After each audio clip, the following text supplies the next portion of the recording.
మధుకర్ మృతిపై ఆర్థిక మంత్రి ఈటెల రాజేందర్ స్పందించారు. మధుకర్ ఆత్మహత్యకు సంబంధించి సామాజిక మాధ్యమాల్లో తప్పుడు ప్రచారం జరుగుతోందని ఆరోపించారు. మధుకర్ మృతిపై పూర్తి స్థాయిలో విచారణకు ఆదేశించినట్లు వెల్లడించారు. వాళ్ళు ప్రేమించుకున్నారు, పెళ్లి చేసుకోవాలనుకున్నారు. సమ్ ఎక్కడో అదైంది. ఇద్దరు మందు తాగిండ్రు. అతనేమో చనిపోయిండు, అమ్మాయేమో హాస్పిటల్ ఉన్నట్టు నాకు తెలిసి. ఇద్దరు పెళ్లి చేసుకోవాలనుకున్నటువంటి ఆ పిల్లలు తాగింది తప్ప అవసరమైతే మనకు తిరిగి పోస్ట్ మార్టం చేయాలని చెప్పుకోవచ్చు. కానీ బాధ ఏంటంటే ఈ సోషల్ మీడియా వచ్చిన తర్వాత ఎవరిదో శవాలు, ఎవరియో ఇష్యూస్ ప్రచారం చేయడం వల్ల అది గాయాలైతే గుండెలు కొంత ఇబ్బందిగా ఉంటుంది. అట్లాంటి ప్రచారం చేయదని చెప్పి కోరుతున్నా.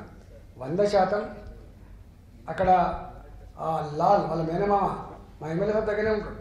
మేము వాళ్ళతో కూడా మాట్లాడిన ఎమ్మెల్యే గారితో అసలు ఎక్కడ కూడా ఇట్లాంటి వాటిల్లో గవర్నమెంట్ నిష్పక్షపాతంగా ఉక్కుపాదం పెడితే తప్ప ఎవరిని ఉపేక్షించదు.